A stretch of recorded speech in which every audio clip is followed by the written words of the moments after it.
Një ish ambasador i Shqipërisë në SBA thotë se zgjedhjet e ardhshme të vendit do të jenë më shumë se një përballje mes mbështetësve të presidentit Trump dhe atyre të George dhe Alex Soros. Shqipëria tani është realisht në një sistem njëpartijak që pretendon të mbajë zgjedhje, tha për Fox News Digital Agim Nesho, ish ambasador i Shqipërisë në Shtetet e Bashkuara dhe Kombet e Bashkuara. Nesho tha se betejë e majit është një përplasje midis trumpistëve dhe sorosianëve, me këta të fundit që luftojnë për të mbajtur kontrollin e tyre mbi korrupsionin dhe shtetin në Shqipëri. Mes akuzave për korrupsion dhe arrestimeve të fundit në radhët e politikës shqiptare, disa kritika po shprehin shqetësim për integritetin e zgjedhjeve të ardhshme në parlamentin 140 antarësh të vendit, të planifikuara tashmë për 11 maj. Ne shopoj se socialistët në pushtet, të udhëhequr nga kryeministri Edi Rama, janë jo demokratik dhe të rrënjosur thellë në afera. Sipas tij, reforma në drejtësi është mbështetur nga donatorë të pasur të majt si Alex Soros, miku i ngushtë i Ramës, dhe nga projektes USAID dhe Shoqëria e Hapur. Ai shpreh se Rama po përdor reformën kundër opozitës. Ai pretendoi se kryeministri mbikëqyr gjithashtu një narkoshtet të fuqishëm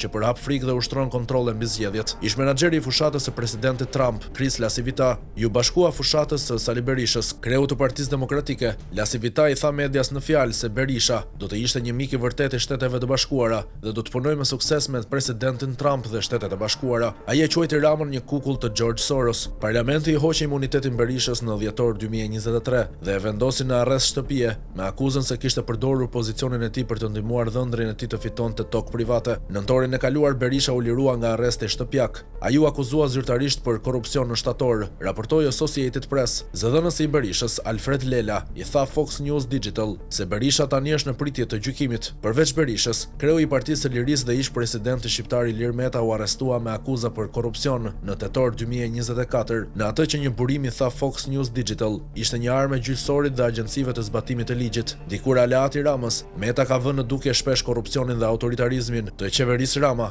Fondacioni Shoqëria e Hapur e George Soros ka investuar më shumë se $131 milion në Shqipëri midis viteve 1992 dhe 2020, duke mbështetur efektivisht ngritjen e zotit Rama në pushtet, raportoi Qendra Evropiane për Ligjin dhe Drejtësinë në vitin 2023. Zyrat e OJF-s në Shqipëri dhe SBA nuk ju përgjigjen pyetjeve të shumta nga Fox News Digital në lidhje me akuzat e ngritura nga kundërshtarët e saj. Sipas faqes së internetit të fondacionit, grupi ka caktuar $600.000 për të mbështetur procesin e rinovimit të sistemit gjyqësor të Shqipërisë në vitin 2015, si një pjesë e përgatitjeve të Shqipërisë për të bashkuar në Bashkimin Evropian. News Nation raportoi se Alex Soros udhëton shpesh në Tiranë dhe e quan atë shtëpinë e tij të dytë. Në korrik 2021, Soros postoi një selfie me Ramën në Instagram, duke e identifikuar kryeministrin si mikun e tij më të mirë. Berisha thotë se ai kërkoi 8 vjet më parë që Kongresi i SBA dhe Parlamenti Evropian të ndalojnë veprimtarinë politike të George Soros në Evropë, sepse ai është një armik i demokracisë. Një tjetër pengesë për drejtimin e Berishës janë sanksionet që ish sekretari i shtetit Antony Blinken shpalli kundër tij, gruas dhe fëmijëve të tij në maj 2021. Blinken tha se Berisha ishte i përfshirë në akte korruptive,